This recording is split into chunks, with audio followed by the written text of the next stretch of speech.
Jack Sullivan, and I'm a freshman at Miami University, and I'm concerned with a new popular phenomena among American youth. Vaping has been a cancer-spreading epidemic within American youth. Most of this is due to easy access of purchasing different vaping devices.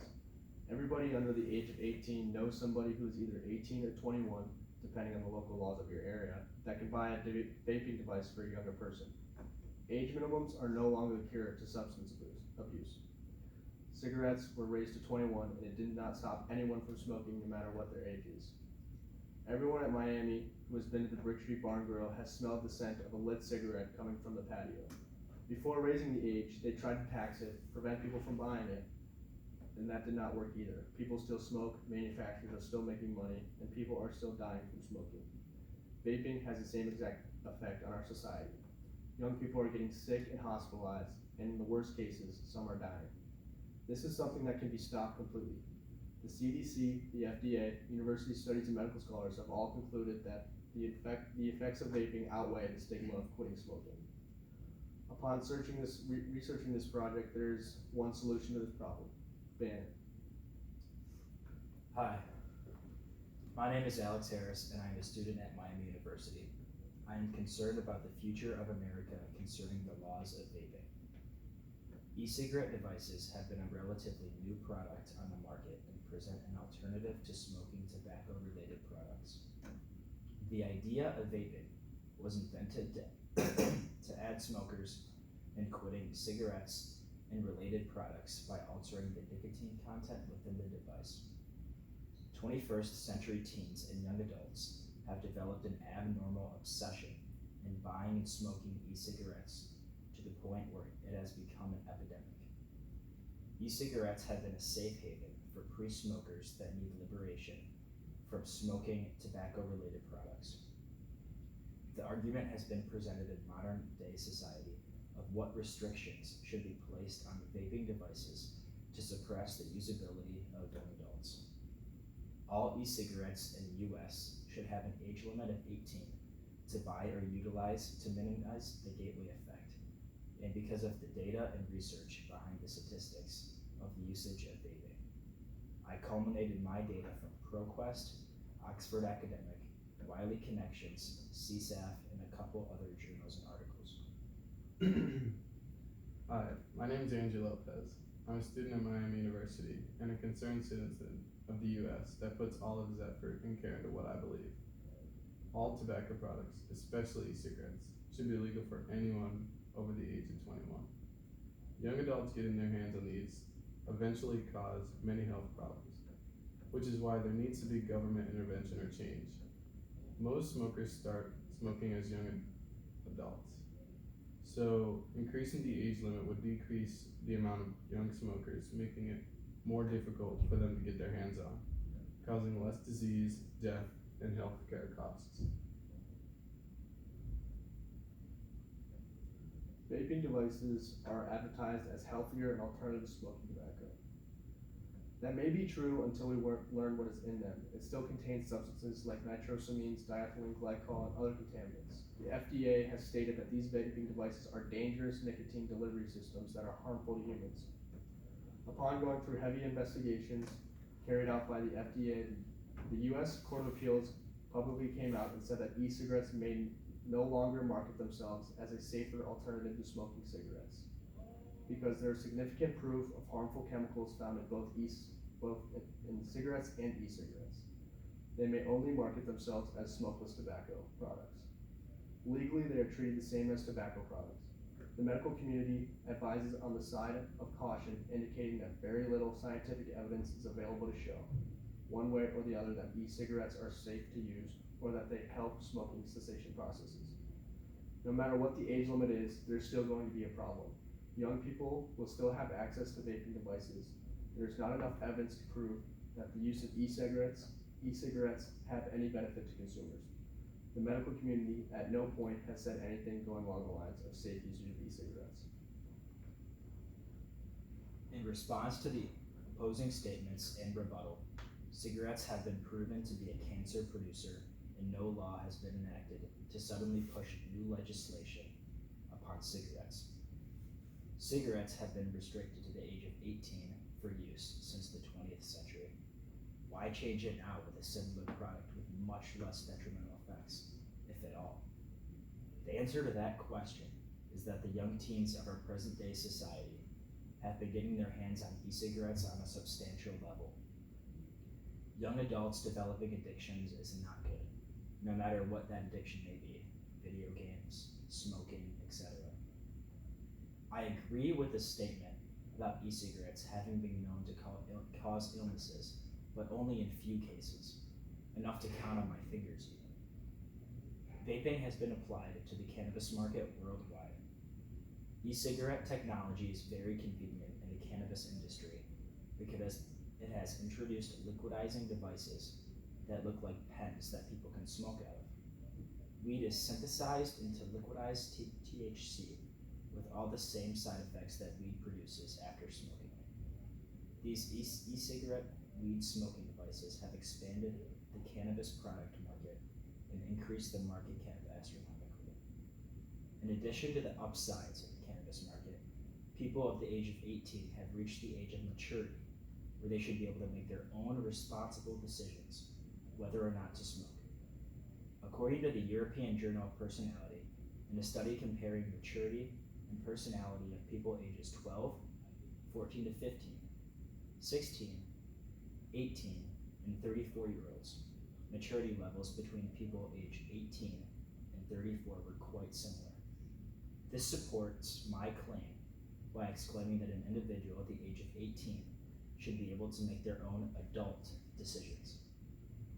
American citizens should not be able to rent their own apartment, live on their own, or even fight for our country in war before being able to inhale a puff of an e-cigarette. The present day regulation on e-cigarettes in most states and cities is the age limit of 18. Some cities and states have been transferring to an age limit of 21, which is a big mistake. I do understand that e-cigarettes cause harm to the human body, but in excess, anything can be harmful. They cannot be banned because they can cause damage to people's bodies, because everyone knows what cigarettes do to the body, yet there are millions of smokers in the US. It is not a health hazard that makes something illegal, but instead something lawfully wrong, like robbing a bank. E-cigarettes help adults quit smoking and are safer than smoking cigarettes, decreasing health problems and potential death. The use of tobacco products should not be banned, but instead made as safe as possible. A ban on tobacco products would only force people to buy and use them secretly, not change the amount addicted. A study in July 2019 showed that cigarette smokers who started vaping would be 67% more likely to quit smoking. Also, the study found that e-cigarettes are twice as effective as other nicotine substitutes, such as gum or patches. Cigarettes have been found to be an estimated 95% more harmful to health than e-cigarettes. Instead of a ban on e-cigarettes, they should be promoted. Given that the direct medical costs of smoking are estimated to be more than $130 billion a year, along with $150 billion annually in productivity losses from premature deaths, getting more smokers to switch would significantly reduce the amount of money lost in medical costs, but also save almost 500,000 lives each year. A study just came out regarding e-cigarette use and heart conditions from The Ohio State University. The study was funded by the National Institute of Health. Results show that vaping and heart disease are directly linked, especially with those individuals who started inhaling the vapors at 17 to 19 years old. Chronic illnesses is a direct result of vaping, and the commonality of vaping-related respiratory disease is growing in people 16 to 25 years old. Vaping causes things like including inflammation, DNA damage, stiffening of arteries, and changes in the blood flow and platelet activity. The concept of being harmless can no longer stand when talking about all vaping devices. People are picking them up without ever having smoked before. And it's especially dangerous for someone who has never smoked, and it is just not worth the risk. And it seems pretty conclusive that you can say they're not harm-free. And that was a quote from an OSU doctor who participated in the study. The biggest issue with all the health effects that are heavily affecting the younger generations because they're the most common users.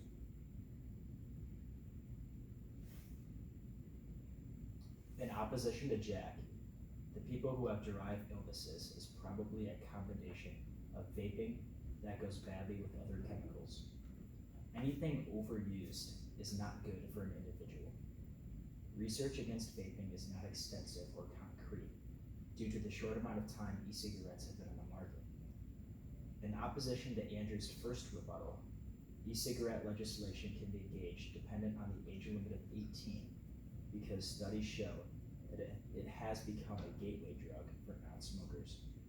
The gateway effect means that non-smokers that vape will most likely move on to cigarettes and other more intense drugs after a certain period of time with their current drug.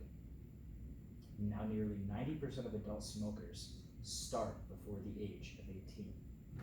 This statistic serves as factual backing to the original claim of e-cigarette restriction laws to be enacted until a person has reached the age of 18. Again, if someone is able to live on their own by purchasing their own home and hold a gun to serve in the military for our country, then why shouldn't they be able to buy an e-cigarette? Permanently cementing the standardized age limit of 18 and enforcing it rather than analyzing if it is the right decision or not would be the more efficient course of action to prevent underage smoking. To argue against the age limit being 18 and older, I have a quote here from the owner of a cigarette company. Raising the legal minimum age for cigarette purchase to 21 could gut our key young adult market, 17 to 20. This quote argues for the claim because the e-cigarette industry would be greatly affected by the change in law, causing many fewer young adults to use them, causing income to decrease significantly, which may even cause them to go out of business. If the use of e-cigarettes decreases, there would be a positive impact on public health and may save many future lives. National data shows that about 95% of adult smokers begin smoking before they turn 21. The ages 18 to 21 are also a critical period when many smokers move from experimental smoking to regular daily use, while less than half of adult smokers, 46%, become daily smokers before age 18. 4 out of 5 do so before they turn 21. Nicotine is addictive, so adolescents and young adults are more susceptible to its effects because their brains are still developing. Delaying the age when young people first experiment with or begin using tobacco can reduce the risk that we become addicted smokers. This will also decrease tobacco products in high schools all over the country. So vaping is a health problem in the United States just as the flu is. Young people are damaging their lives and hindering their bodies. Vaping is the same thing as a disease-causing pathogen, and as humans we do all that we can to avoid those things. The perceived notion that vaping is a healthy alternative is no longer an excuse to start vaping. There's not enough evidence to show that vaping has any benefits when compared to smoking. The FDA and National Institute of Health advises people to not start vaping. With these major government organizations calling out to the public to warn them about the dangers of vaping. The longer we wait to ban it, more and more young people will develop heart and lung disease, and e-cigarette manufacturers will continue to poison the bodies of American youth. E-cigarette legislation in America should remain at the age of 18 due to the lack of research, maturity, relations to other 18-year-old restrictions, and the explanations previously stated about the future of our fellow Americans. A young adult at the age of 18 should have the maturity level and self-awareness to take care of their own bodies and make their own choices. There is not an adequate amount of evidence in today's research against vaping to conclude that vaping and e-cigarettes have a detrimental effect on the human body. Researchers say that people have developed illnesses from overuse of vaping, but any drugs or smoking devices overused are never a healthy option for an individual. If one is not able to purchase a smoking device at the age of 18, who says that an individual who has the self-reliance and respect to hold a gun and serve in the military, or even purchase their own home? You tell me, do you want the government acting as a parrot, overwatching everything you do? Or would you rather have the freedom to live the life you desire at a matured age of 18 in your uncharted future? Making sure that our youth is safe should be our top priority. So making sure that they are more knowledgeable on the topic of e-cigarettes is very important. I believe they can make a better decision about whether or not to use vapes when they are 21 years old. This will keep more people from getting addicted at a young age, which in the long run will benefit society in many ways, whether you can see them or not.